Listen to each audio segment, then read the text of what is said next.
Bonjour et bienvenue dans cette vidéo qui sera essentiellement dédiée à l'étude des endomorphismes nilpotents. On va commencer d'abord par définir ce que c'est un sous-espace cyclique engendré par un vecteur E. Alors on fixe T un endomorphisme de E et E un vecteur de E. Alors on pose E entre ces deux signes de comparaison, donc inférieur, supérieur, indice T égale à l'ensemble des vecteurs de la forme P de T appliqué à E, où P varie dans l'ensemble des polynômes. Cet ensemble est un sous-espace vectoriel. En effet, si on considère deux vecteurs, le premier de la forme P de T appliqué à E, et le second de la forme Q de T appliqué à E, alors x plus y égale à P plus Q de T appliqué à E, et donc appartient à cet ensemble. Donc on a la stabilité pour l'addition. Maintenant, si je prends x de la forme P de T appliqué à E, et lambda scalaire dans K, alors lambda x, c'est lambda fois P de T appliqué à E, et ça, c'est le polynôme lambda fois P, le taux appliqué à T, appliqué à E. Donc, lambda x, lui aussi, appartient à cet ensemble, et donc cet ensemble est un sous-espace vectoriel de E. Donc, un sous-espace T cyclique, c'est un sous-espace de l'espace E. Il faut noter aussi que le sous-espace T cyclique engendré par E est égal au sous-espace engendré par les vecteurs Ti appliqués à avec I un entier supérieur ou égal à 0. En effet, on a Ti de E égale à P de T appliqué à E, où P de X égale à X à la puissance. Et donc, chaque vecteur de la forme Ti appliqué à E appartient au sous-espace T cyclique engendré par E, qui est, je rappelle, l'ensemble des P de T appliqués à E, avec P varie dans l'ensemble des polynômes à coefficient bancaire. Par suite, l'ensemble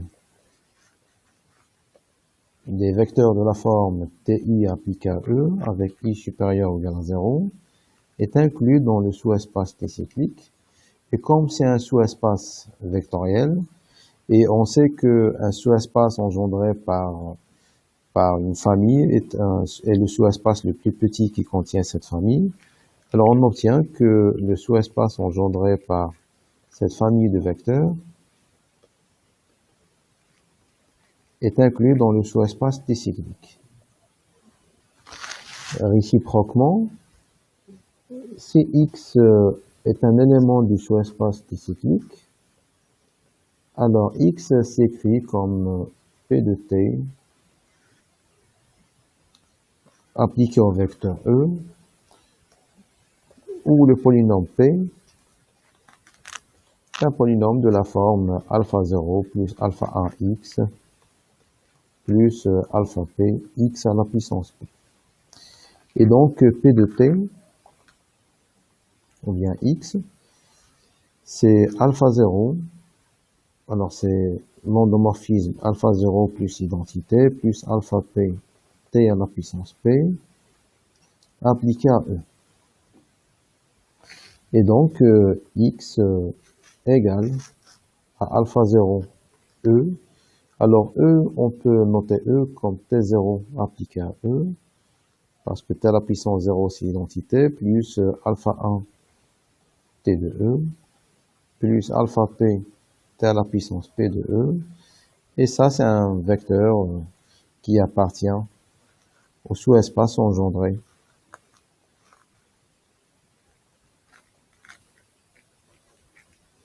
par la famille TI de E avec I supérieur ou égal à 0. Ce qui établit l'inclusion recherchée. Et donc, ce qu'il faut retenir, c'est que le sous-espace T cyclique est le sous-espace vectoriel engendré par la famille des vecteurs T à la puissance I de E avec I un entier supérieur ou égal à 0. Alors, il convient de noter aussi que le sous-espace cyclique ne change pas lorsque je remplace l'endomorphisme T par T moins scalaire lambda. En effet, si on prend X dans le sous-espace T moins lambda cyclique engendré par E, alors X s'écrit comme Q appliqué à l'endomorphisme T moins lambda, tout appliqué au vecteur E, avec Q un polynôme à coefficient donc. Alors on pose P de X égale à Q de X moins lambda. Et donc le vecteur X devient égal à Q égale à P de T appliqué à E, et donc c'est un élément du sous-espace T cyclique engendré par E. Donc on obtient que, donc ce qu'on vient de démontrer, c'est que le sous-espace T moins lambda cyclique engendré par E est inclus dans le sous-espace T cyclique engendré par E. Alors maintenant, pour obtenir notre inclusion, il suffit de remarquer que le sous-espace T cyclique, c'est aussi le sous-espace où T, je peux l'écrire, c'est T moins lambda moins lambda. Et d'après la première inclusion, ça c'est inclus dans le sous-espace T moins lambda engendré par E. Donc là, j'ai utilisé cette inclusion en remplaçant T par T moins lambda et ce lambda par moins lambda. La proposition: pour tout endomorphisme T et pour tout vecteur E, le sous-espace T cyclique engendré par E est le plus petit sous-espace contenant E et invariant par T. Ce qui veut dire que le sous-espace T cyclique est un sous-espace vectoriel. E appartient au sous-espace T cyclique. Et la troisième chose, c'est que le sous-espace T cyclique est invariant par T.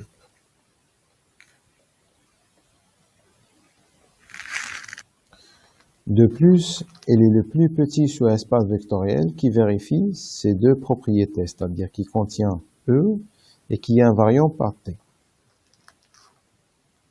Alors si G est un sous-espace vectoriel tel que E appartient à G et T de G est inclus dans G, alors G contient le sous-espace T cyclique. Alors pour la première propriété, le sous-espace T cyclique, c'est un sous-espace vectoriel, donc ça on l'a démontré. Alors l'appartenance de E au sous-espace T cyclique engendré par E peut être vue facilement parce que E peut être écrit, c'est le polynôme P de T appliqué à E, où P de X égale à 1. Donc E appartient au sous-espace T cyclique engendré par E.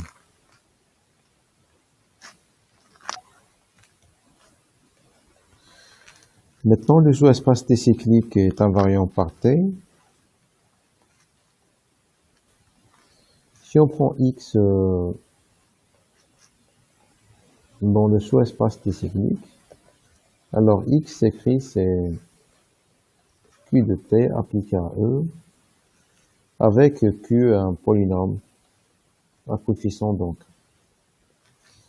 Et t de x, dans ce cas, c'est t rho q de t appliqué à e. Et ça, on peut écrire, c'est u de t appliqué à e au u de x, c'est x fois q de x. Donc, en particulier, tx appartient au sous-espace T cyclique engendré par. Donc la troisième propriété est vérifiée. Maintenant, si on prend G, un sous-espace vectoriel qui contient E et qui est invariant par T, alors on a le fait que E appartient à G et T de G inclus dans G, alors on obtient que T de E c'est un élément de G. On applique T encore une fois, on obtient que T carré de E est dans G. Et donc on peut dire que T à la puissance I de E appartient à J, quel que soit I supérieur ou égal à 0. Et donc l'ensemble des TI de E avec I supérieur ou égal à 0 est inclus dans G. Et quand je passe au sous-espace engendré par cette famille, on reste toujours dans G. Donc, vect de cette famille est inclus dans G. Et ça, c'est exactement le sous-espace T cyclique engendré par E. Ce qui prouve que le sous-espace T cyclique engendré par E est le plus petit sous-espace vectoriel qui contient E et qui est invariant par T. La deuxième assertion de cette proposition affirme que si on note par P le plus grand entier tel que la famille E, T à la puissance P-1 de E est libre, alors cette famille est une base du sous-espace T cyclique engendré par E, et par conséquent, la dimension du sous-espace T cyclique est égale à P. Alors, d'abord, on doit expliquer pourquoi ce P existe. Alors, on pose gamma, c'est l'ensemble des entiers K supérieurs ou égal à 0, tels que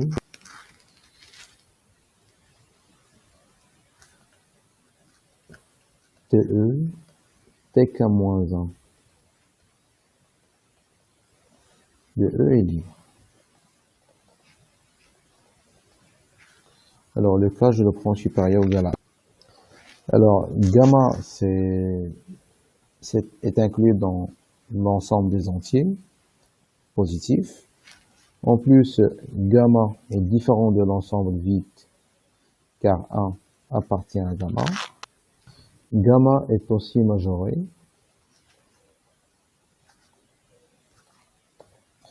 Parce que si E,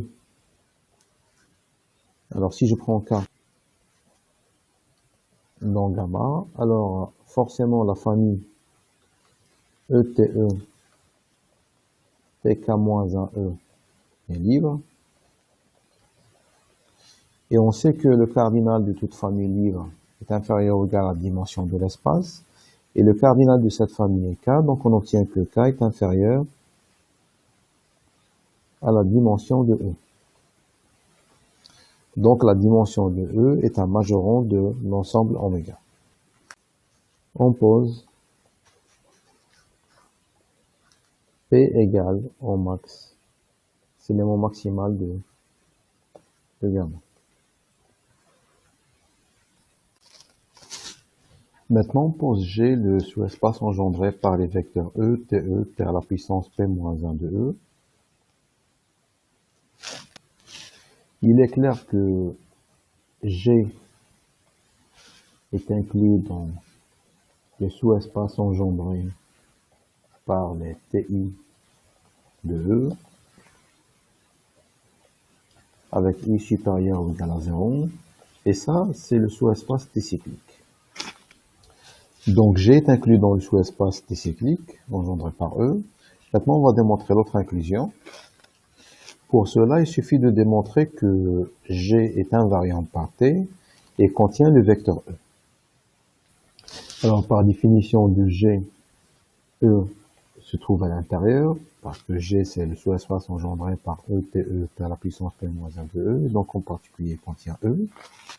Et pour démontrer que G est invariant par T, on va établir d'abord que T à la puissance P de E appartient à G. Alors, je reviens à l'ensemble gamma. On a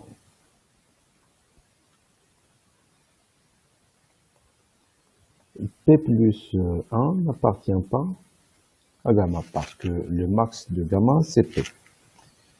Donc, n'appartient pas. Et ça implique que la famille E, TE, T à la puissance P de E, est liée. C'est une famille liée. Donc, il existe alpha 0, alpha 1, alpha P, dans K, non tous nuls,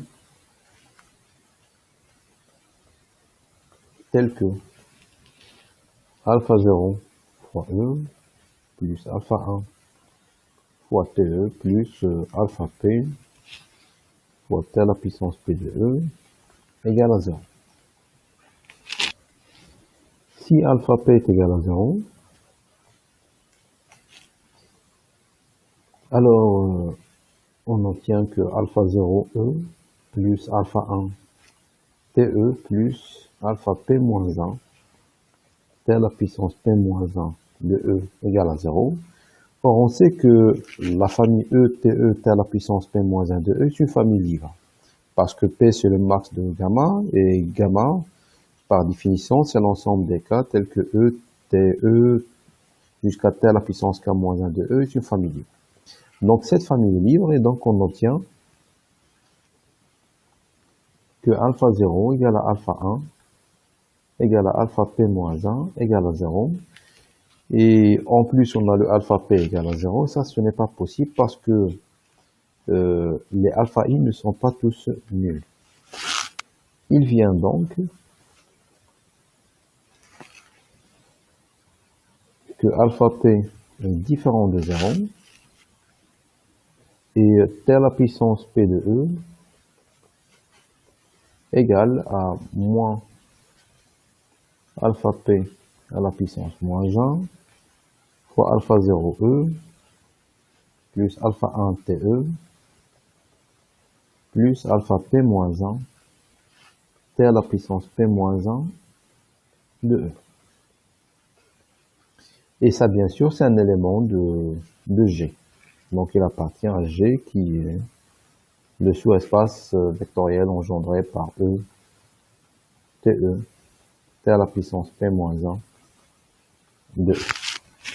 Montrons maintenant que G est invariant par T, donc on prend X dans G.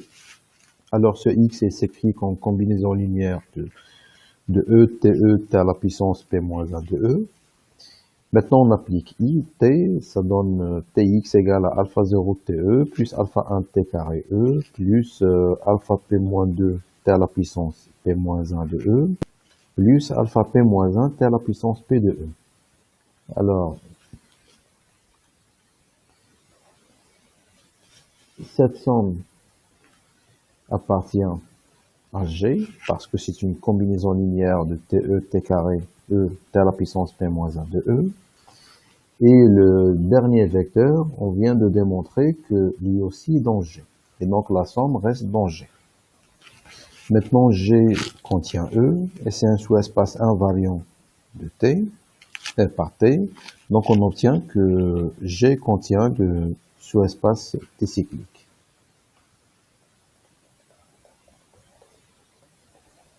Et donc on a égalité puisqu'on a déjà démontré que G est inclus dans le sous-espace T cyclique. Finalement, on obtient que la famille E, TE, T à la puissance P moins 1 de E est une base du sous-espace T cyclique engendré par E, et sa dimension est donc égale à P, le nombre d'éléments qu'on a dans cet ensemble. Comme corollaire de cette proposition, on a ce résultat qui affirme que c'est pour un entier P, on a T à la puissance P moins 1 de E est différent de 0 et t à la puissance p de e égale à 0, alors la famille ETE t à la puissance p moins 1 de e est une base du sous-espace T cyclique engendré par e, et la dimension dans ce cas est égale à p. On note par f l'ensemble ETE t à la puissance p moins 1 de e. Alors on va d'abord démontrer que f est une famille libre. Donc on considère p scalaire alpha 0, alpha 1, alpha p moins 1, tel que cette combinaison soit nulle. Et on doit démontrer bien sûr que les scalaires sont tous nuls. Alors, on applique t à cette égalité, ça donne alpha 0 te plus alpha 1 t carré e plus alpha p moins 2 t à la puissance p moins 1 e plus alpha p moins 1 t à la puissance p de e. Or, par l'hypothèse, t à la puissance p de e, c'est 0. Donc, on s'arrête à t à la puissance p moins 1 de e. Maintenant, si on applique t à cette égalité, on obtient alpha 0 t carré e plus alpha 1 t à la puissance 3e plus alpha p moins 3 t à la puissance p moins 1 de e plus alpha p moins 2 t à la puissance p de e égale à t de 0 égale à 0. Or, ça aussi c'est égal à 0, et donc il nous reste alpha 0 t carré de e plus alpha 1 t à la puissance 3 de e plus alpha p moins 3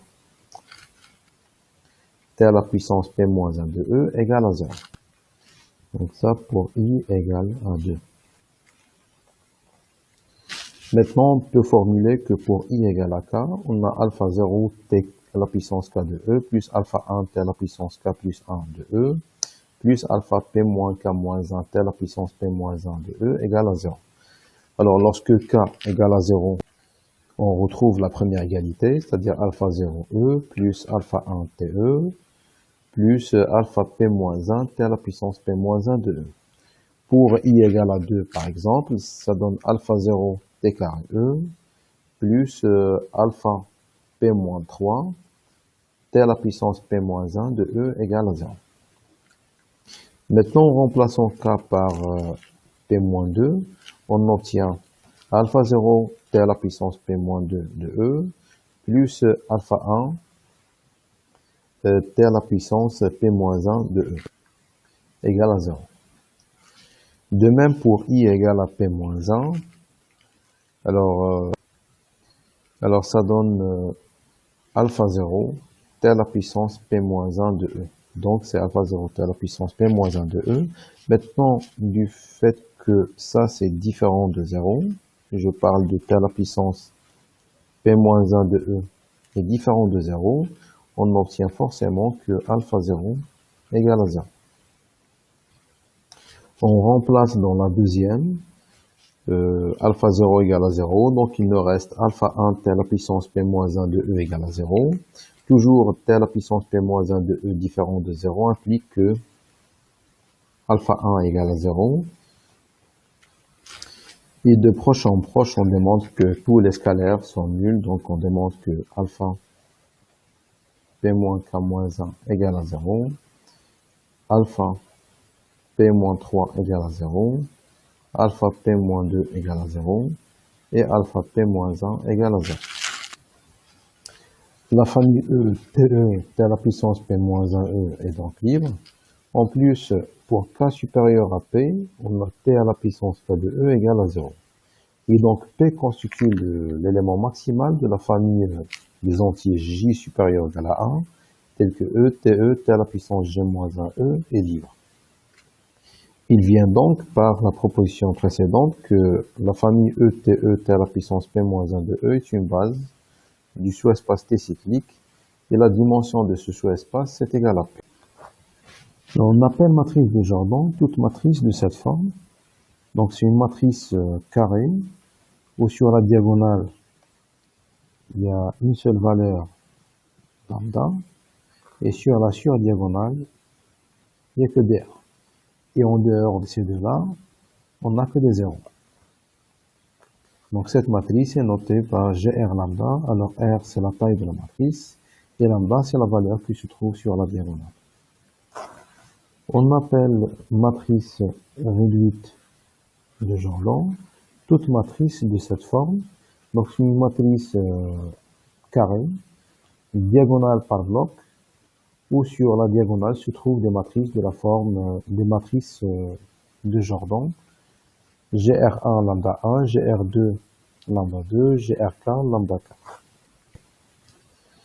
Alors un autre corollaire de la proposition précédente, dans un espace vectoriel de dimension n, on considère un endomorphisme nipotent T.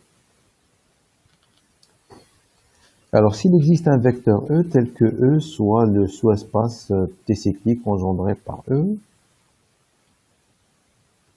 alors on a la famille E, TE, T à la puissance n-1 de E est une base de E, et la matrice de T par rapport à la base, cette base B, et la matrice réduite de Jordan, Gn0. Pour un nipotent, on sait que l'indice de nipotence est inférieur à la dimension de l'espace, qui est égal à n ici. Alors là, pour cet endomorphisme nipotent, on a l'indice de nipotence est égal à n.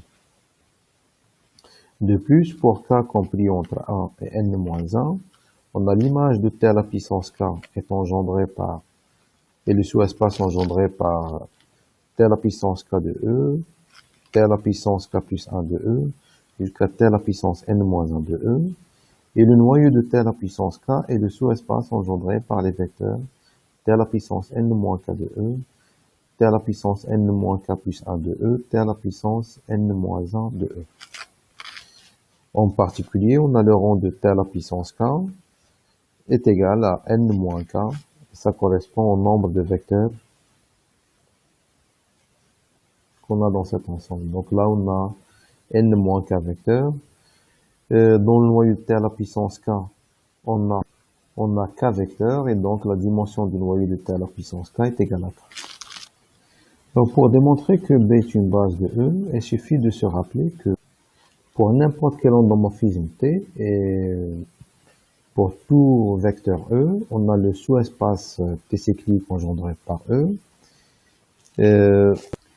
admis une base de la forme E, TE, T à la puissance P-1 de E, où P est la dimension du sous-espace cyclique.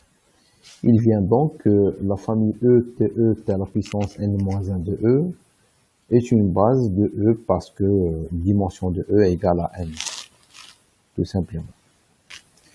Calculons maintenant la matrice de T dans la base B. Alors la première colonne contient les coordonnées de T du premier vecteur de la base qui est T à la puissance n-1 de E, et ça c'est T à la puissance n de E qui est égal à 0. Donc sur la première colonne, on n'a que des zéros. La deuxième colonne contient les coordonnées de T de T à la puissance n-2 de E, et ça c'est T à la puissance n-1 de E. Et donc on voit qu'on a 1 et après que des zéros. La troisième colonne, quant à elle, contient les coordonnées de T à la puissance n-3 de E, et ça c'est T à la puissance n-2 de E, donc ça donne 0, 1, et puis que des zéros. La dernière colonne contient les coordonnées de TE, et les coordonnées de TE c'est 0, 0, 0, 1 et puis 0. Et cette matrice, c'est la matrice Gn0, c'est la matrice de Jordan de taille n associée à lambda égale à 0. Alors pour l'indice de nilpotence, on sait que si T est un nilpotent, alors on a T à la puissance n est égal à 0, où n est la dimension de l'espace. Donc T à la puissance n égale à 0, On a ça d'une part. D'autre part, t à la puissance n-1 de e est différent de 0, parce que t à la puissance n-1 de e est un élément de la base de e, et donc en particulier, il est non nul. Donc on obtient que t à la puissance n-1 différent de 0, et donc l'indice de nilpotence de t est égal à n. Alors maintenant, on va déterminer une base de l'image de t à la puissance k. On a l'image de t à la puissance k, c'est t à la puissance k de e. Et donc, c'est t à la puissance k de vex de e, t à la puissance n-1 de e. Alors, le t à la puissance k, on peut le faire entrer à l'intérieur. Donc, ça donne le sous-espace engendré par t à la puissance k de e, t à la puissance k plus 1 de e, t à la puissance n-1 plus k de e. Alors maintenant, en utilisant le fait que ti de e égale à 0 pour i supérieur ou égal à n, on obtient que l'image de t à la puissance k est égale au sous-espace engendré par t à la puissance k jusqu'à t à la puissance n-1 de e. Et cet ensemble comporte n-k vecteurs, donc la dimension de l'image de t à la puissance k est égale à n-k. Maintenant, la dimension du Kerr de t à la puissance k, c'est la dimension de l'espace moins le rang de t à la puissance k, donc c'est n moins k égale à k. Donc la dimension du noyau de t à la puissance k égale à k. Maintenant, on a t à la puissance k de t à la puissance n moins i de e, c'est t à la puissance n plus k moins i de e égale à 0 pour i supérieur à 1 et inférieur à k. Donc, pour un tel i, on a k moins i supérieur ou égal à 0. Donc, c'est t à la puissance n plus quelque chose de positif. Et ça, c'est égal à 0 parce que t à la puissance n déjà égale à 0. Donc, pour i égale à 1, on obtient que tn-1 de e est dans le noyau de t à la puissance k. Le t à la puissance n-2 de e. Et ça continue jusqu'à t à la puissance n-k de e, qui est dans le noyau de t à la puissance k. Donc ça correspond à i égale à k. Et le premier, ça correspond à i égale à 1. Alors cette famille f est libre. En plus, elle contient k vecteurs. Et comme la dimension du noyau de t à la puissance k est égale à k, alors on obtient que Kerr de t à la puissance k est exactement le sous-espace engendré par f. Donc on obtient en réalité que f est une base du noyau de t à la puissance k, et donc le noyau de t à la puissance k est le sous-espace engendré par l'ensemble f. Maintenant on arrive au théorème principal de cette vidéo qui affirme que pour un opérateur, pour un endomorphisme nilpotent t, il existe une famille de vecteurs EI tel que E est la somme directe des sous-espaces cycliques, T cycliques engendrés par ces vecteurs. De plus, le nombre de sous-espaces cycliques dans cette décomposition ayant une dimension supérieure ou égale à k peut être obtenu en calculant la différence de la dimension du noyau de t à la puissance k et la dimension du noyau de t à la puissance k moins 1. Maintenant, le nombre de sous-espaces cycliques ayant une dimension égale à k est exactement l'entier nk égal à 2 fois dimension du noyau de t à la puissance k moins la dimension du noyau de t à la puissance k moins 1 plus la dimension du noyau de t à la puissance k plus 1. Alors on pose P, c'est l'indice de nilpotence de t, et on va démontrer ce théorème par récurrence sur P. Alors si P égale à 1, alors on a T égale à 0, et donc T à la puissance I égale à 0, quel que soit I supérieur ou égal à 1, et donc quel que soit E dans l'espace E, on a le sous-espace T cyclique engendré par E, c'est le sous-espace engendré par E tout simplement. Parce que T à la puissance I de E égale à 0 pour tout I supérieur ou égal à 1.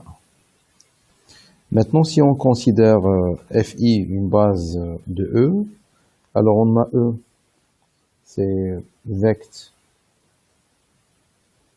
de F1, Fn, et c'est égal aussi au sous-espace engendré par F1, somme directe, avec sous-espace engendré par Fr. Alors là, c'est Fr. Et chaque sous-espace engendré par Fi, c'est le sous-espace T cyclique engendré par Fi, et donc on a cette décomposition. Maintenant, on va supposer que cette décomposition existe pour tout endomorphisme T d'indice de nilpotence égal à P. Et on va démontrer que cette décomposition existe aussi pour tout endomorphisme d'indice de nilpotence P plus 1. Alors, on note par T0 l'endomorphisme induit par T sur image de T. Donc, on a tout simplement T0, c'est T restreint à l'image de T, et T0 à la puissance P, c'est T à la puissance P restreinte à l'image de T, et donc quel que soit Y dans l'image de T, Y c'est T d'un certain vecteur X, où X est un vecteur de E, et T à la puissance T0 à la puissance P de Y égale à T0 à la puissance P de T de X. Et ça, c'est, alors T0, c'est tout simplement T, donc c'est T à la puissance P de T de X égale à T à la puissance P plus 1 de X. Or, T est supposé nipotent d'indice de nilpotence P plus 1, donc T à la puissance P plus 1, c'est 0.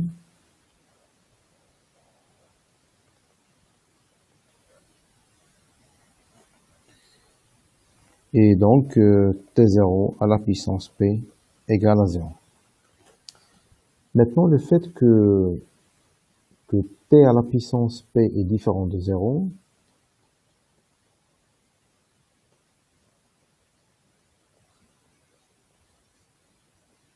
car l'indice de nilpotence de T est P plus 1, ça implique qu'il existe un A dans E, tel que T à la puissance P de A est différent de 0. Et donc, T à la puissance P moins 1 de T de A est différent de 0.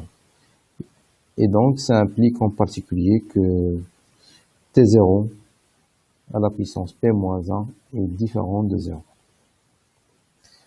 Donc, l'indice de nilpotence de T, 0, est égal à P. Donc, on a démontré cette égalité. Maintenant, en utilisant l'hypothèse de récurrence, il vient que l'image de T, qui est l'espace sur lequel agit T0, est la somme directe de ces sous-espaces cycliques, donc U1, sous-espace cyclique engendré par U1, somme directe avec le sous-espace T0 cyclique engendré par U2, et le dernier, le sous-espace T0 cyclique engendré par U. Alors, chaque vecteur UI appartient à l'image de T, et donc elle est de la forme T de EI, avec EI un vecteur de E. Alors, on pose PI égale à la dimension du sous-espace T0 cyclique UI. Alors, dans cette décomposition, le premier sous-espace T0 cyclique engendré par U1 admet comme base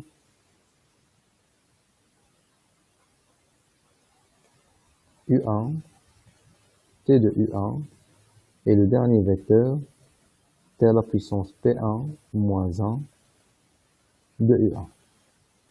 Avec P1, il y a la dimension du sous-espace T0 cyclique engendré par U1. Alors maintenant, une base du deuxième sous-espace est U2, T de U2, T à la puissance P2 moins 1 de U2, et la dernière, ou bien le dernier sous-espace, sa base est UQ, T de Q, T à la puissance P indice Q moins 1, applicable. Je reviens à la première base. On a U1, c'est T de E1. Et donc, cette base, c'est aussi T de E1, T carré de E1, T à la puissance P1 de E1. La deuxième base est T de E2, T carré de E2, T à la puissance P2 de E2. Le dernier est T de E indice Q, T carré de EQ, T à la puissance PQ de EQ. Maintenant, si on regroupe tous ces ensembles, on obtient une base de l'image de T. Donc la famille T à la puissance J, le UI, avec I compris entre 1 et Q, et J entre 0 et PI moins 1, est une base de l'image de T. Et si on remplace UI par T de EI, cet ensemble, c'est aussi T à la puissance J de EI, avec I toujours entre 1 et Q, et J supérieur à 1 est inférieur à PI. Il vient maintenant que cette famille est une famille libre, et on va démontrer que même si on rajoute la famille E1, E2 au Q, il reste libre. Alors, il faut noter que ces vecteurs n'appartiennent pas à cet ensemble, parce que le J est supérieur à 1. Et donc, alors, pour fixer les idées, ça, c'est une base de l'image de T, et donc c'est une famille libre. Et on va démontrer dans ce qui suit que même si je rajoute à cet ensemble libre la famille E1, E2, EQ, ça reste un ensemble ou bien une famille libre. Et il faut noter que la réunion de ces deux ensembles, c'est exactement la famille TJ-EI avec I compris entre 1 et Q, et J supérieur cette fois-ci à 0 et inférieur à P.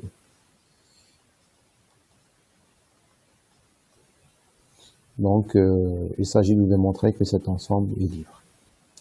Alors, pour le faire, on considère des scalaires double indexés par IJ, donc alpha IJ, avec I compris entre 1 et Q, et J compris entre 0 et PI, tels que la somme sur les I entre 1 et Q, la somme sur les J de 0 à PI, de alpha IJ T à la puissance J de I égale à 0.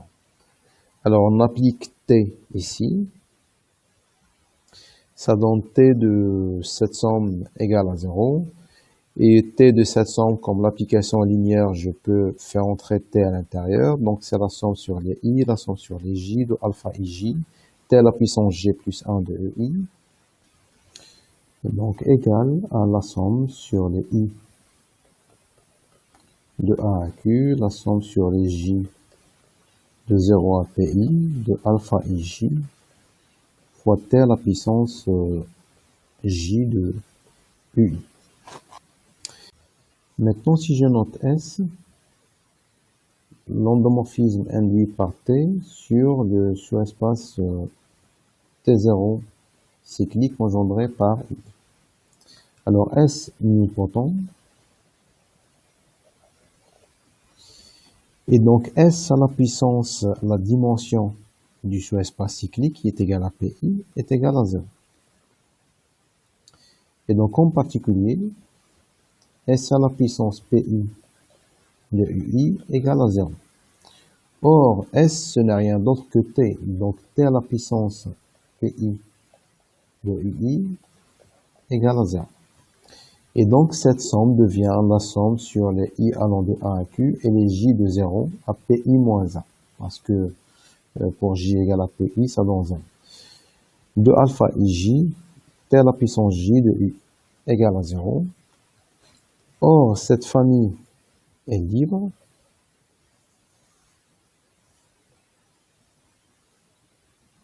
Donc, la famille de t à la puissance j ui avec i entre 1 et q et j entre 0 et pi moins 1 est une famille libre.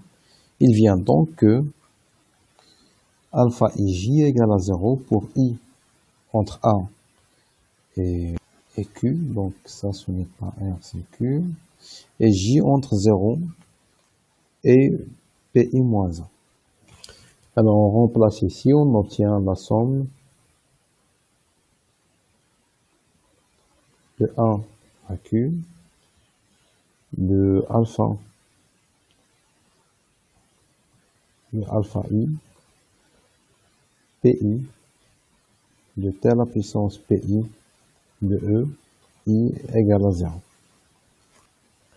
Et en remplaçant ei ou t de ei par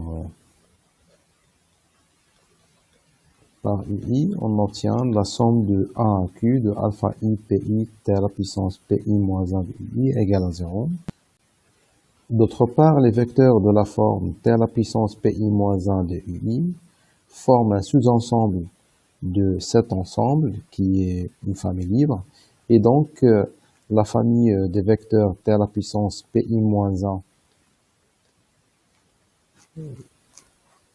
t à la puissance pi moins 1 de ui est une famille libre et donc on obtient que ces scalaires sont nuls.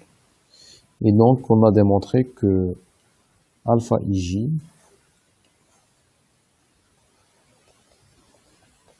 égale à 0 pour i entre 1 et q et j entre 1 et pi. Et donc la famille f est libre. Il vient maintenant que cette famille qu'on vient de démontrer libre contient la famille formée des vecteurs t à la puissance p1 de e, t à la puissance p2 de e, t à la puissance p1 q de e. Et par conséquent, c'est une famille libre. D'autre part, on a t à la puissance pi de ui égale à 0, et ça, si je remplace ui par t de ui, ça donne t à la puissance p1 u plus 1 de ei égale à 0. Ce qui implique que cet ensemble formé des vecteurs t à la puissance p1 de e, t à la puissance p2 de e, t à la puissance p1 q de e, est une famille du noyau de t. Maintenant, on la complète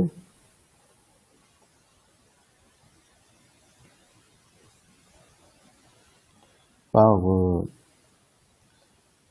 E indice Q plus 1, E indice Q plus 2, E indice R, des vecteurs du noyau de T, pour avoir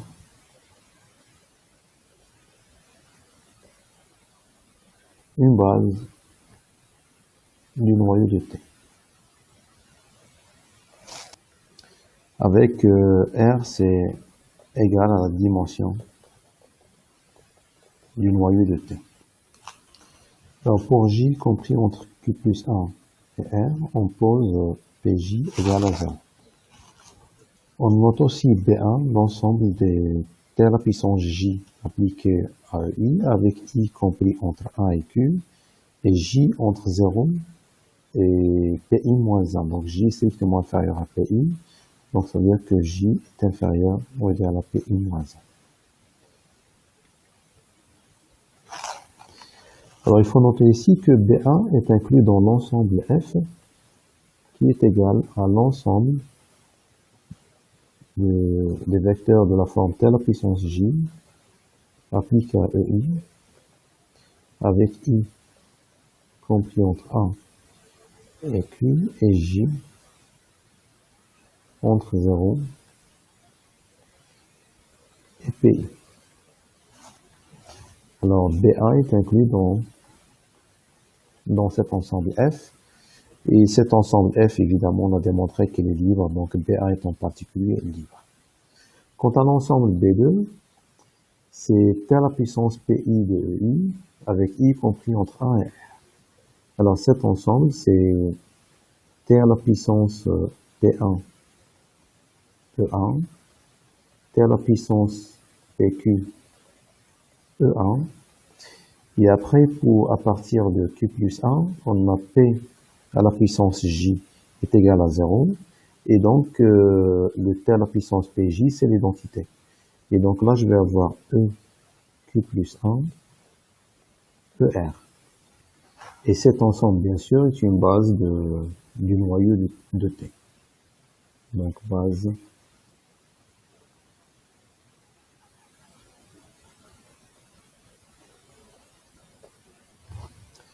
Maintenant, si on calcule T de B1, on trouve que c'est égal à T à la puissance G plus 1 de EI. C'est l'ensemble des T à la puissance G plus 1 de EI. Et en remplaçant T de EI par UI, on trouve que c'est l'ensemble formé des vecteurs T à la puissance J, UI, avec I compris entre 1 et Q, et J entre 0 et PI moins 1. Et ça, bien sûr, c'est une base de l'image de T. Donc, ça vient de là avec J inférieur à PI moins 1, c'est J inférieur strictement à PI, tout simplement. Alors, le fait que T de B1 est une base de l'image de T, ça implique que le cardinal de B1 est supérieur au rang de T. Si on considère F de A dans B une application entre deux ensembles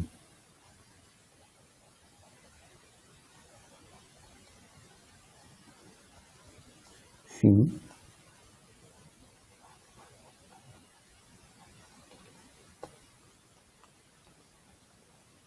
alors le cardinal de F de A est inférieur au cardinal de A. C'est-à-dire que F de A contient moins d'éléments que A. Alors en appliquant cela, il vient que le cardinal de B1 est supérieur au cardinal de T de B1. Et T de B1 est une base de l'image de T, et donc le cardinal de T de B1, c'est exactement la dimension de l'image de T qui est égale au rond de T par définition. Alors montrons maintenant que la famille BA union B2 qu'on note B est libre. Mais d'abord, une remarque importante à faire, soit F1 et F2, deux sous-espaces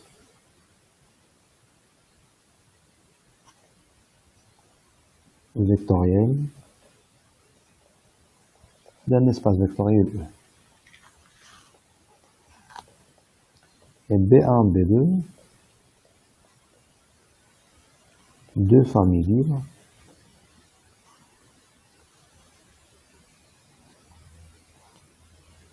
telles que B1 est inclus dans F1 et B2 inclus dans F2. Alors si la somme F1, F2 est une somme directe,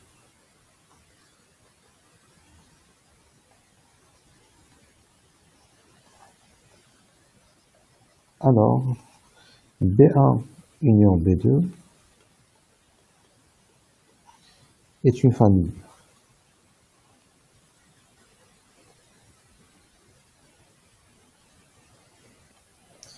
Et là, pour simplifier, on prend F1 et F2 de dimension finie.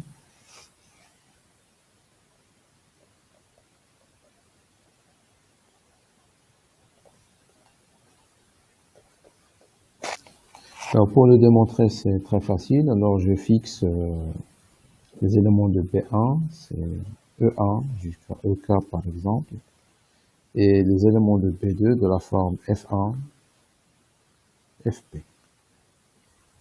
Maintenant, si on prend une combinaison linéaire nulle des éléments de B1 union B2, donc une combinaison de la forme alpha 1, E1 plus alpha K, EK plus bêta 1, F1, plus bêta P, P, égale à 0.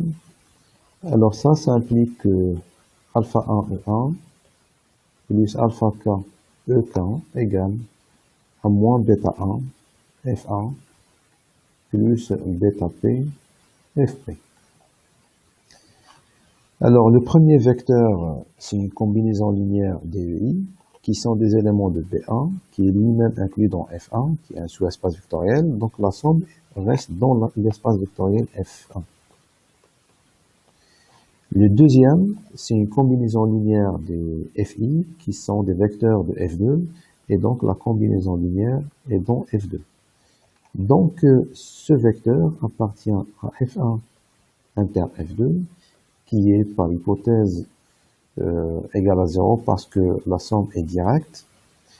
Et donc on obtient que cette égalité, que les deux vecteurs sont nuls.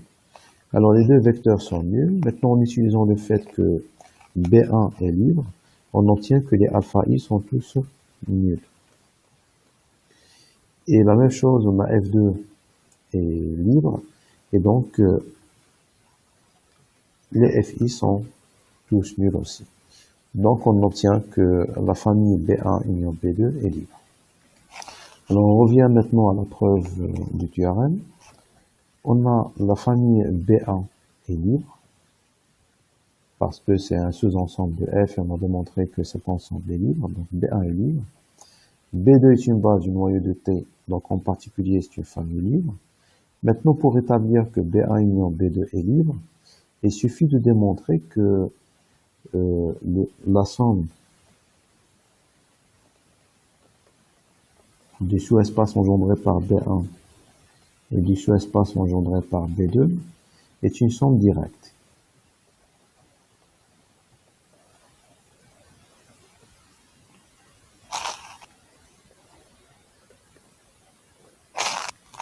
Donc c'est ça la question. Alors pour démontrer que c'est une somme directe, je prends x, un élément dans l'intersection des deux. Alors on a vex de B2, c'est exactement, on a B2 est une base du quart de T, donc vex de B2, ce n'est rien d'autre que le noyau de T.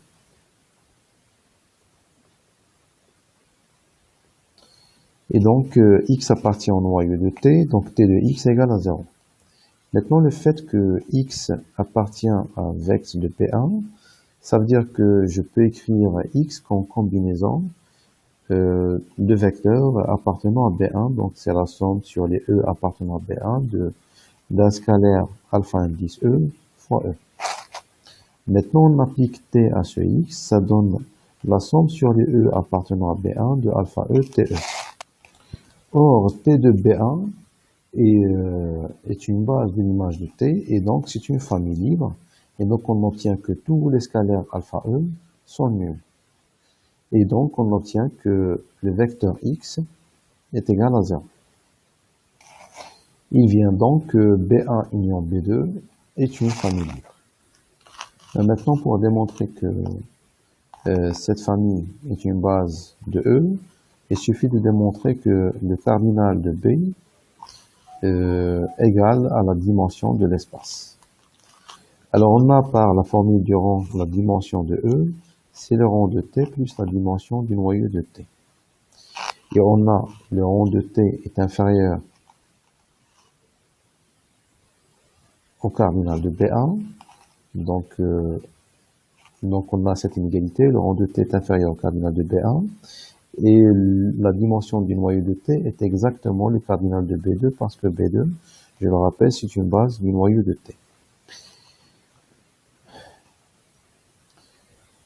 Alors la somme du cardinal de B1 et du cardinal de B2, le cardinal de B, et comme B est une famille libre, alors son cardinal est inférieur à la dimension de l'espace. On obtient donc que le cardinal de B égale la dimension de E, et donc B est une base de l'espace. Pour arriver à cette décomposition, j'aimerais rappeler la chose suivante. Soit B1 et B2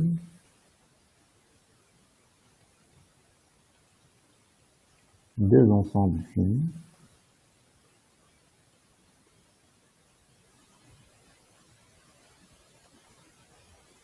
d'un espace vectoriel E. Alors, le sous-espace engendré par B1 union B2 égale à la somme du sous-espace engendré par B1 et du sous-espace engendré par B2. Alors, B1 union B2, on la note par B. Alors, on sait que B1 inclus dans B2, B1 union B2 implique que vect de B1 inclus dans vect de B1 union B2. La même chose pour B2, et donc on obtient que vect de B1 plus vect de B2 est inclus dans le sous-espace engendré par B1 union B2. Alors, réciproquement,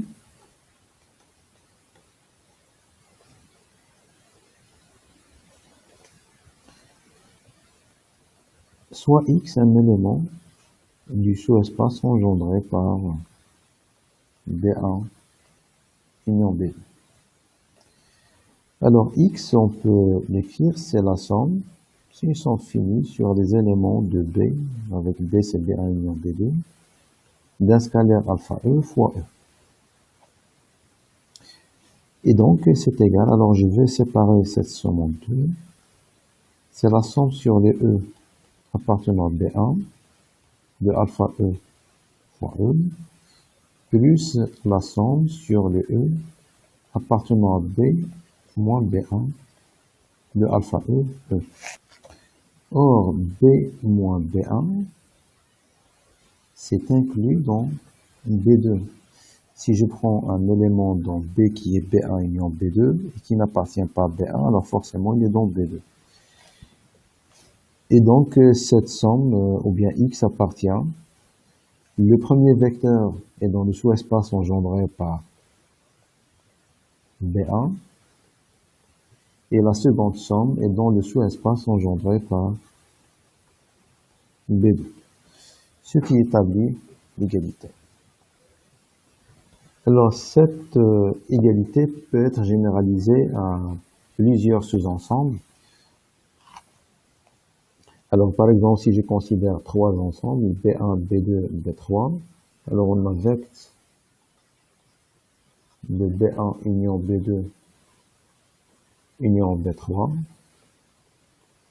c'est égal. Alors là, je peux voir cette réunion comme étant B1 union B2 union B3, donc c'est vect de B1 union B2 plus vect de B3.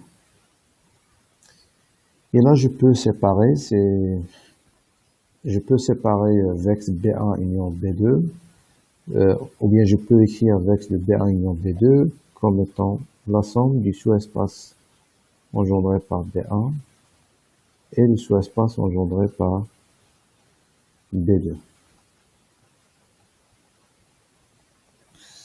Évidemment, on ne se limite pas à 3, donc on peut considérer une famille finie quelconque de sous-ensembles. Donc on peut dire que vect de la réunion de 1 à P, de BI, égale à la somme, ou bien à vect de B1 plus vect de B2 plus vect de BP. Si on suppose de plus que B1 union B2 est libre,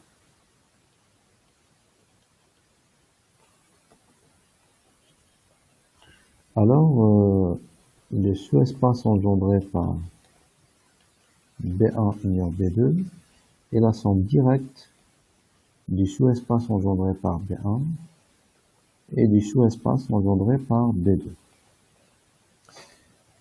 Alors, évidemment, d'après ce qu'on vient de voir, on avait le B1 union B2 et la somme du sous-espace engendré par B1 et celui engendré par B2.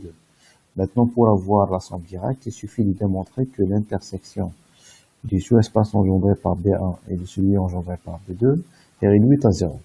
Donc, je prends X, un vecteur dont l'intersection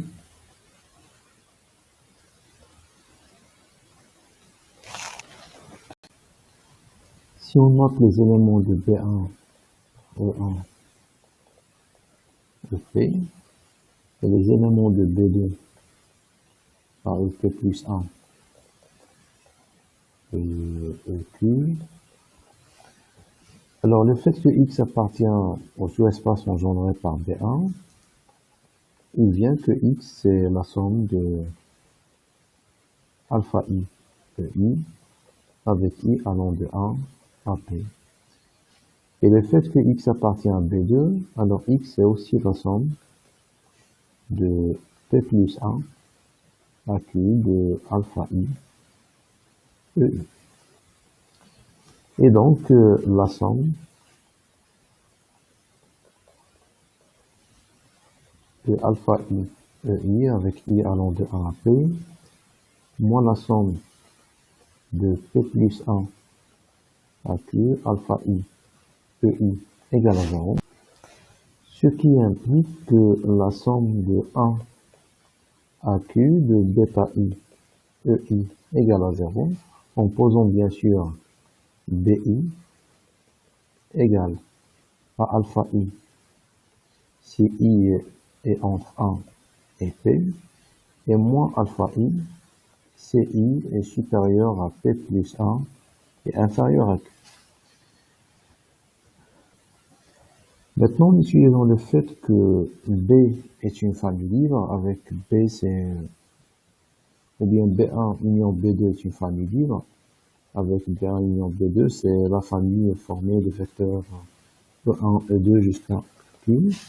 Alors il vient que cette somme, ou bien cette combinaison est nulle, implique que bêta I égale à 0, quel que soit I, dans l'intervalle des entiers à Q. Et donc, ça implique que tous les alpha I sont nuls. Et donc, en particulier, X égale à 0.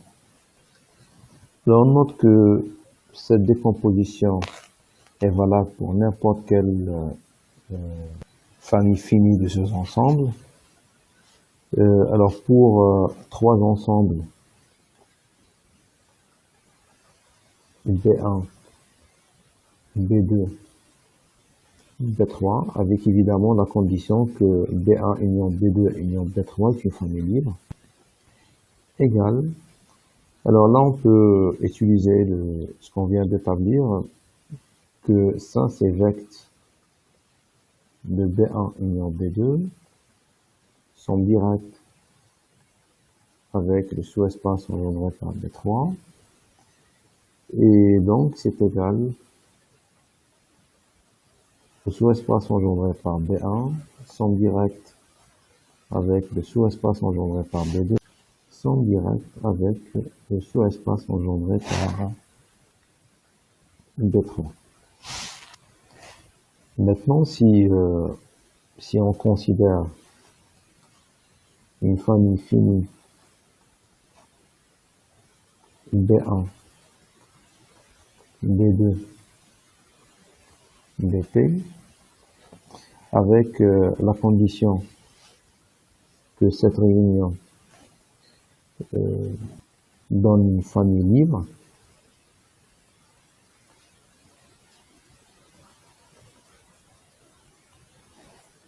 Alors, le sous-espace engendré par la réunion de ces ensembles est la somme directe du sous-espace engendré par B1, sous-espace engendré par B2, sous-espace engendré par bêta. On revient maintenant à la preuve du théorème. Alors, je rappelle que B est la réunion de B1 et B2. On a démontré que c'est une base de l'espace E. Je rappelle que B est l'ensemble des vecteurs de la forme T à la puissance G de EI avec I compris entre 1 et R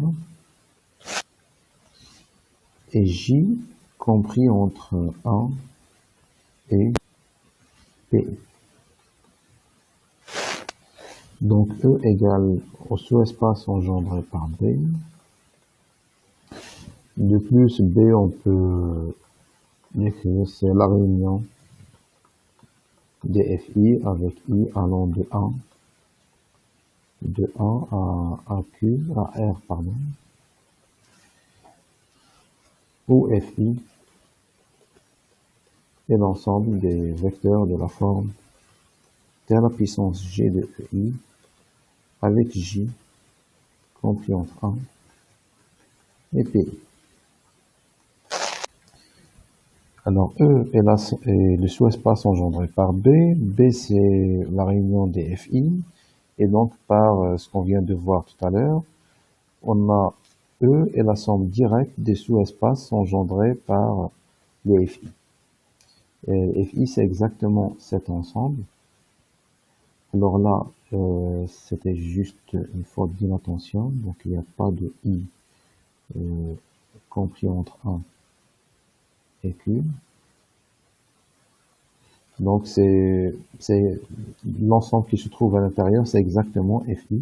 Donc, c'est l'ensemble des T à la puissance J de EI avec J compris entre 0. Donc là, c'est pas 1, c'est 0. D'autre part, on a T à la puissance TI plus 1 de EI égale à 0.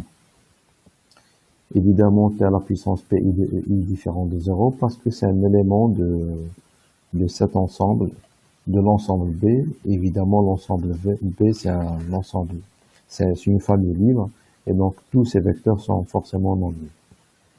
Donc, il vient que le sous-espace T cyclique engendré par EI admet comme base la famille FI.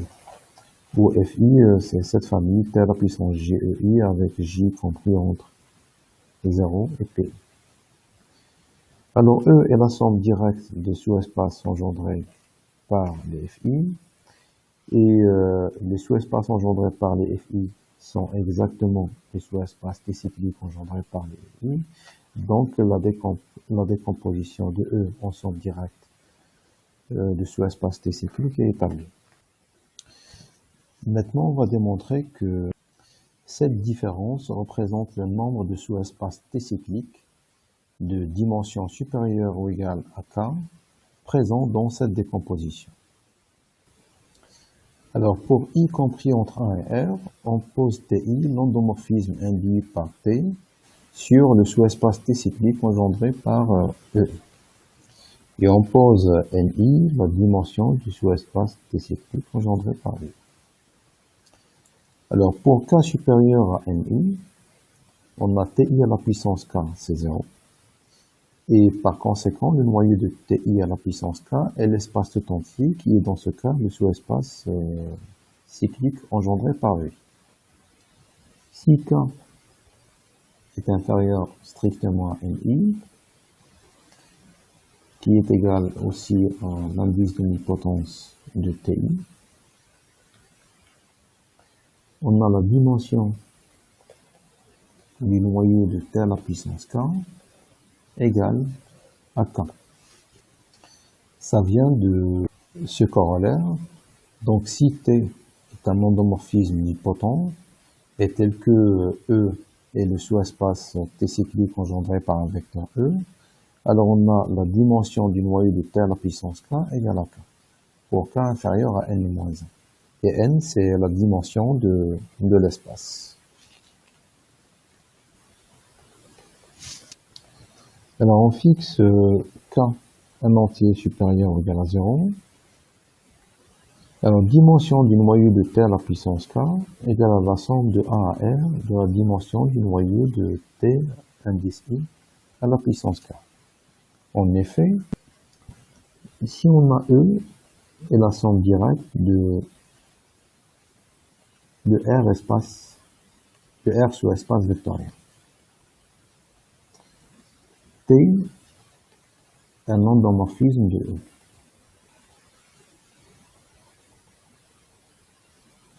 Tel que T de Fi est inclus dans Fi, quel que soit I,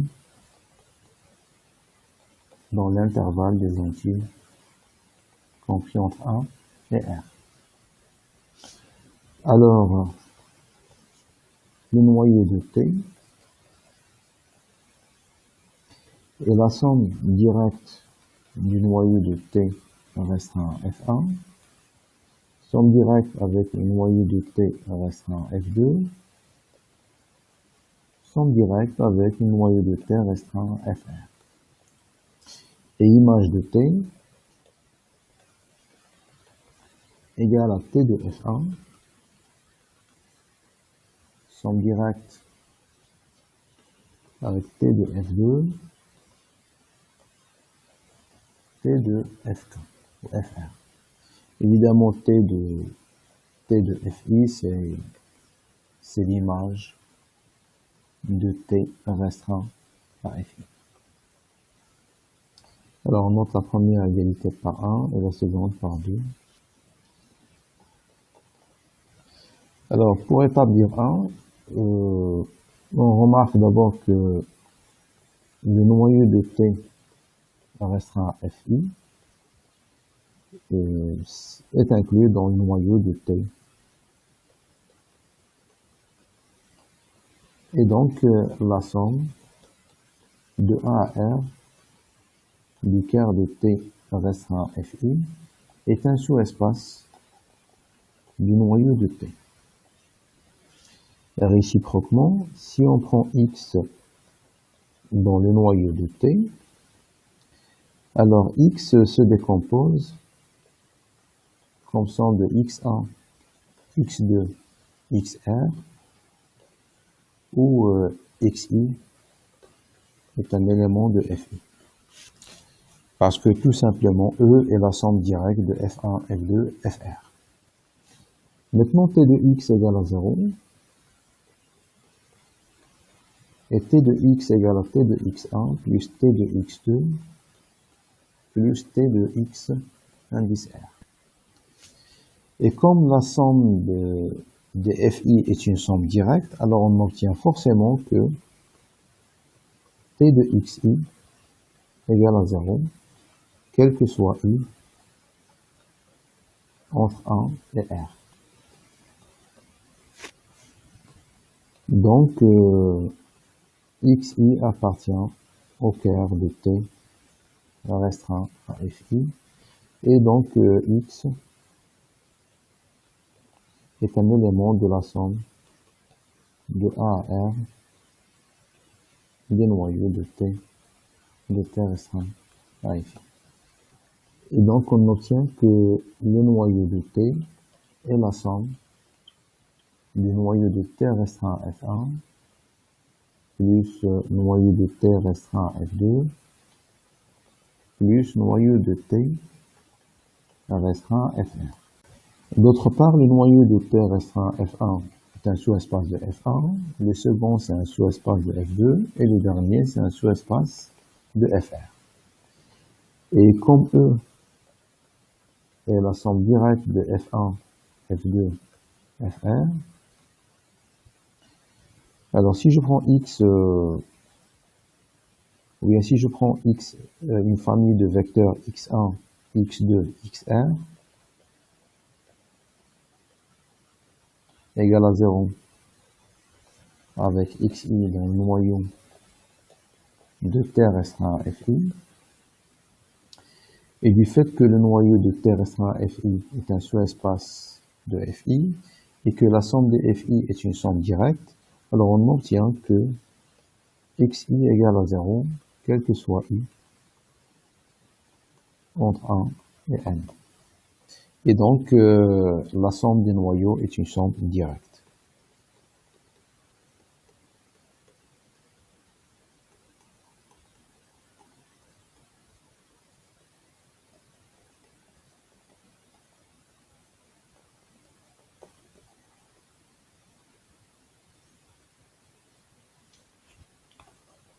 Noyau de T restreint à FR. Vérifions maintenant la deuxième égalité, c'est-à-dire que l'image de T est la somme directe de T de F1, de T de F2 et de T de FR.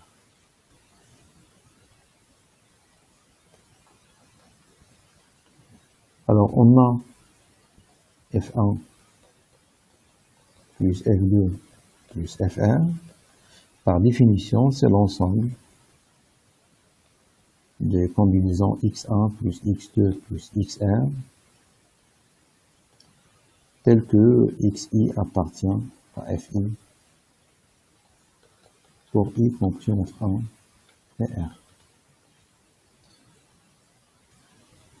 Et ça, bien sûr, c'est e.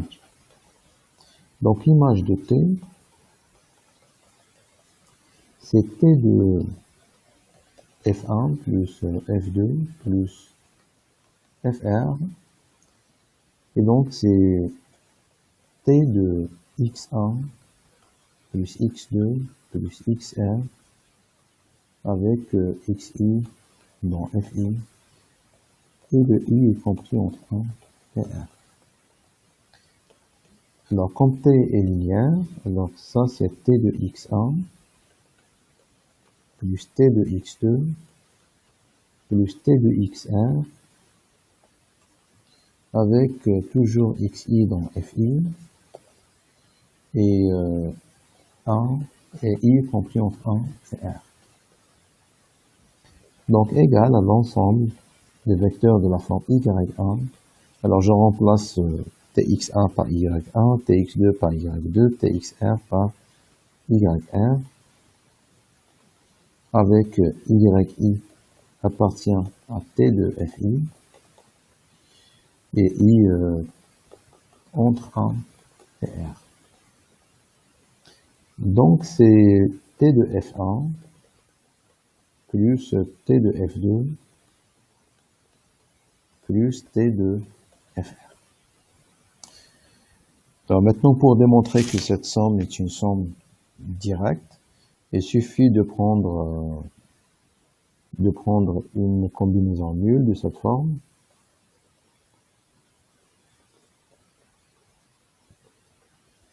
Avec yi, donc t de fi, qui lui est inclus dans fi.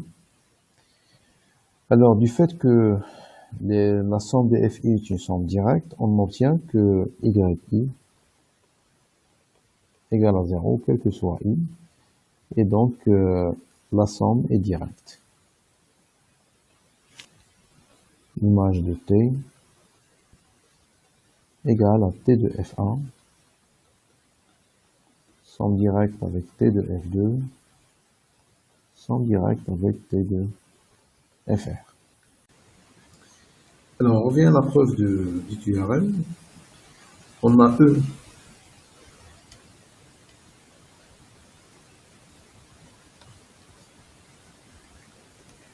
et la somme directe du sous-espace cyclique engendré par E1, somme directe avec le sous-espace cyclique engendré par E2, et le dernier c'est le sous-espace cyclique engendré par ER.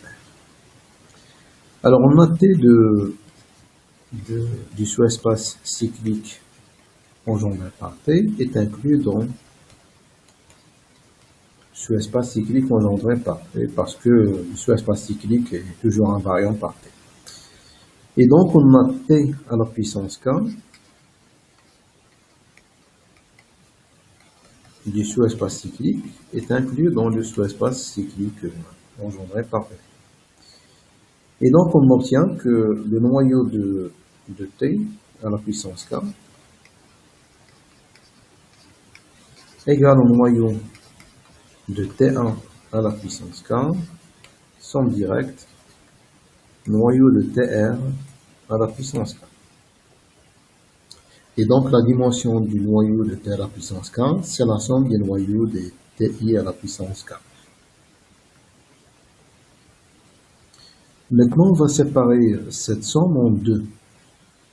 Donc, c'est la somme sur les i allant de 1 à R avec ni strictement supérieur à K. Et la somme sur les i allant de 1 à R sur les i tels que ni inférieur ou égal à K. Toujours de la dimension du noyau de Ti à la puissance K. Dans la première somme, on a la dimension du noyau de Ti à la puissance K égale à K. Tandis que dans la deuxième somme, on a la dimension du noyau de Ti égale à la dimension du sous-espace cyclique qui est égale à Ni. Donc la dimension du noyau de T à la puissance K est la somme sur les i tels que Ni supérieur strictement à K de K plus la somme de Ni avec i pour les i tels que Ni inférieur ou égal à K. Il s'ensuit donc que Lk, qui est par définition la dimension du noyau de T à la puissance K moins la dimension du noyau de T à la puissance K moins 1, égale. Alors, la dimension du noyau de T à la puissance K, c'est la somme sur les i tels que Ni supérieur à K de K, plus la somme sur les i tels que Ni inférieur ou égal à K de Ni, moins. Alors, pareil, la dimension du noyau de T à la puissance K moins 1, c'est la somme sur les Ni strictement supérieur à la somme sur les i tels que Ni strictement supérieur à K moins 1 de K moins 1 plus la somme sur les i tels que Ni inférieur ou égal à K moins 1 et de Ni. Alors dans cette inégalité on n'a rien fait que permuter le deuxième et le troisième élément. Alors dans cette somme, l'inégalité cyclique, ça veut dire que on fait la somme sur les i tels que Ni supérieur ou égal à K. Et cette somme, on va la séparer en deux. C'est la somme sur les i tels que Ni strictement supérieur à K, de K moins 1, plus la somme sur les i tels que Ni égale à K, de K moins 1. Alors là, si on calcule la différence, ça donne la somme sur les i tels que Ni égale à K, de Ni. Alors si on calcule cette différence, on trouve que c'est égal à cette somme. C'est-à-dire c'est la somme sur les i tel que Ni strictement supérieur à K. Alors quand on fait K moins 1, on trouve 1. Là on peut remplacer K par Ni parce que on a égalité. Et donc il nous reste la somme sur les i tels que Ni égale à K de Ni moins la somme sur les i tels que Ni égale à K de Ni moins 1. Alors quand on fait la différence, il nous reste 1. Donc on a en fait Ni moins 1, donc ça donne 1. Alors ces deux sommes, on peut les regrouper. C'est la somme sur les i allant de 1 à R de Ni supérieur ou égal à K de 1. Et cette somme représente bien sûr le nombre de sous-espaces cycliques EI tel que la dimension du sous-espace cyclique est supérieure à K. Maintenant, pour calculer le nombre exact de sous-espaces T cycliques de dimension égale à K, on pose gamma K. C'est l'ensemble des I compris entre 1 et R, tel que la dimension du sous-espace cyclique engendré par I est égale à K. Alors, cardinal de oméga égale à Lk égale à la dimension du noyau de T à la puissance K moins la dimension du noyau de T à la puissance K-1, quel que soit K supérieur ou égal à 1.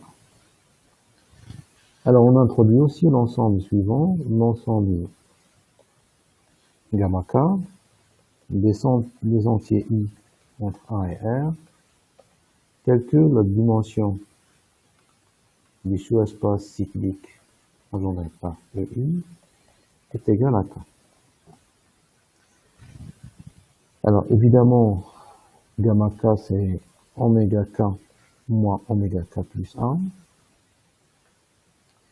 Et donc, NK qui est égal au cardinal de oméga K, c'est le cardinal de oméga K moins le cardinal de oméga K plus 1.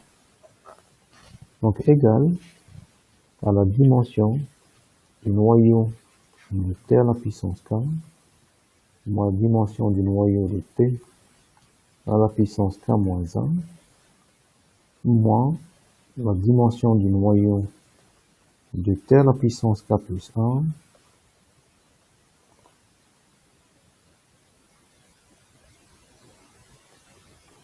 moins dimension du noyau de T à la puissance K plus 2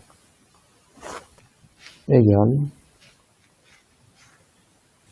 là je rectifie, c'est pas K plus 2, c'est K, donc égal à 2 fois la dimension du noyau de T à la puissance K, moins la dimension du noyau de T à la puissance K plus 1, plus la dimension du noyau de T à la puissance K moins 1. Ce qui termine la preuve de ce théorème. Avec une petite remarque, l'entier L1, qui est bien sûr le nombre de sous-espaces cycliques de dimension supérieure ou égale à 1, et comme tout sous-espace cyclique présent dans la décomposition est de dimension supérieure ou égale à 1, donc L1 c'est le nombre total du sous-espace cyclique, et c'est égal à la dimension du quart de T moins la dimension du quart de T à la puissance 0. Or, T à la puissance 0, c'est l'identité, son noyau, c'est 0. Donc, la dimension ici, c'est nul. Et donc, L1, c'est la dimension du noyau de T. Donc, si je veux connaître le nombre de sous-espaces cycliques présents dans la décomposition, je n'ai qu'à calculer le noyau de T, ou plutôt la dimension du noyau de T. Un endomorphisme T est généralisable s'il existe une base B de E dans laquelle la matrice de T dans la base B est une matrice réduite de Jordan. Une matrice A est jordanisable si elle est semblable à une matrice réduite de Jordan. Alors on a cette remarque, si T est jordanisable, alors T est trigonalisable, parce que si la matrice de T dans une base est une matrice réduite de Jordan, alors cette matrice est une matrice triangulaire supérieure, et par conséquent T est trigonalisable. De même, si A est jordanisable, alors A est trigonalisable. Alors si A est semblable à une matrice réduite de Jordan, alors A est semblable à une matrice triangulaire supérieure parce que, comme je viens de le dire, une matrice réduite de Jordan est une matrice triangulaire supérieure et par conséquent A est trigonalisable. Pour un endomorphisme T, on a T est jordanisable si seulement si sa matrice par rapport à une base B, arbitraire bien sûr, est jordanisable. Alors on fixe B une base et on pose A, c'est la matrice de T dans la base B. Alors si T est jordanisable, alors ça veut dire qu'il existe une autre base B' dans laquelle la matrice de T par rapport à B' est une matrice réduite de Jordan. Alors on pose G, c'est la matrice de T dans la nouvelle base B', alors on a A et G sont semblables, en plus G est une matrice réduite de Jordan, donc A est jordanisable. Et réciproquement, supposons que la matrice de T dans la base B est jordanisable, et soit M une matrice réduite de Jordan semblable à A. Or, on sait que toute matrice semblable à la matrice de T dans la base B est une matrice de T par rapport à une autre base, F. Donc, M est une matrice de Jordan, est une matrice réduite de Jordan. En plus, M est la matrice de T dans une base F. Donc, on obtient que T est jordanisable. Un corollaire, tout endomorphisme nipotent est jordanisable. C'est-à-dire, admet une base dans laquelle sa matrice est une matrice de Jordan. Est une matrice réduite de Jordan. Alors, d'après le théorème précédent, on a E est la somme directe des sous-espaces cycliques. On pose TI, c'est T restreint au sous-espace cyclique engendré par EI, et on pose NI, la dimension de ce sous-espace cyclique. Alors, en appliquant ce corollaire pour TI, alors on a bien sûr TI, c'est T restreint au sous-espace T cyclique engendré par EI, et donc TI est un nipotent qui vérifie cette condition, et donc il existe une base de cette forme, telle que la matrice de TI dans cette base, et la matrice de Jordan de taille n associée à la valeur 0. Et donc, il existe, en suivant ce corollaire, il existe une base BI du sous-espace cyclique engendré par I, telle que la matrice de TI dans cette base, c'est la matrice GNI 0. Alors maintenant, on fait la concaténation de toutes ces bases BI, et donc on obtient que B est une base de l'espace E, et la matrice de T dans cette base, et la matrice diagonale par bloc, où sur la diagonale se trouvent les matrices GNI 0. Ce qui implique bien sûr que T est jordanisable. Et là, on remarque que sur la diagonale principale de la matrice T, il n'y a que des zéros. Alors ça, c'est dû au fait que si T admet une matrice triangulaire supérieure par rapport à une base, alors sur la diagonale de sa matrice, il n'y a que des valeurs propres. Or, dans cette situation, la seule valeur propre de T est 0. C'est pour cette raison qu'on trouve uniquement 0 sur la diagonale de la matrice. On note aussi que le NK qui représente le nombre de sous-espaces cycliques de dimension K est aussi le nombre de blocs GNI de taille K. Parce que la taille de la matrice GNI, c'est exactement la dimension du sous-espace cyclique engendré par EI, qui est bien sûr égal à N. Alors, une matrice A de taille n est dite nilpotente d'indice de nilpotence P si A à la puissance P égale à 0 et A à la puissance P moins 1 est différent de 0. Alors, corollaire, toute matrice nilpotente est jordanisable. Alors là, il faut juste se souvenir qu'une matrice A est toujours la matrice d'un endomorphisme appelé endomorphisme canoniquement associé à la matrice A. Et comme A est nilpotente, alors T est un endomorphisme nilpotent, et donc T est jordanisable, et donc sa matrice A est aussi jordanisable. On est arrivé à la fin de cette vidéo, donc je vous donne rendez-vous dans une prochaine vidéo pour expliquer la méthode de jordanisation d'un endomorphisme nilpotent.